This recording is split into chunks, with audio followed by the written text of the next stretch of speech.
अगर आपको अपनी माँ से सच्चा प्यार है तो ये वीडियो लास्ट तक देखो। हम दो भाई थे। बड़े भाई का नाम रखा और छोटे का नाम रमजान। हमारे घर में हमेशा से तंगी थी, लेकिन अब हालात और भी खराब हो गए थे। हमारे माँ बाप बीमार थे और उनकी बीमारी ने घर को और खाली कर दिया। रखा हर सुबह उठता और सीधे काम पर चला जाता।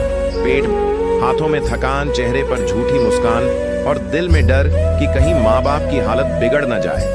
लेकिन रमजान काम पर नहीं जाता। वह जवान था, दोस्तों के साथ समय बिताता, टीम खेलों में घुल मिल जाता और बेवजह पैसा उड़ाता। रखा हर दिन वही भूख, वही थकान, वही डर झेलता, जबकि रमजान की हंसी और फालतू खर्च उसकी आंखों के सामने गूंजती रहती। रात को रखा बहुत जिम्मेदार था और वह अकेले बैठकर रोता आता था।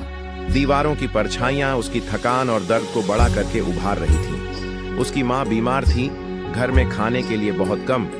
उसने चुपचाप रोटियां काटी और याद किया बचपन की खुशियां, जो अब सिर्फ याद बनकर रह गई थीं। उसके अब्बू का खौफ और घर की तंगी हर दिन उसे थोड़ा और तोड़ देती थी।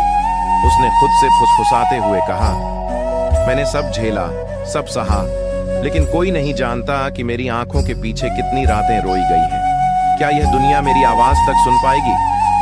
ठंडी हवा हड्डियां कंपा देती। कमरे में सन्नाटा फैला हुआ था। आंखों में आंसू बहते, सांसें खपखपाती। रमजान की हंसी और उसके दोस्तों की मस्ती सुनकर भी मन टूट जाता, क्योंकि रखा जानता था कि जो वह झेल रहा है उसे कोई नहीं देखता। हर दिन वही संघर्ष, वही अकेलापन, बीमार माँ बाप, टूटते सपने और भूख के बीच रखा की दुनिया बन गया। रात के सन्नाटे में सिर तकिए पर रखकर रखा फुसफुसाता, क्या कोई कभी मेरी रातों को समझ पाएगा? क्या कोई देखेगा कि मेरी आंखें भी हर रात अपने ही दर्द में डूब जाती हैं?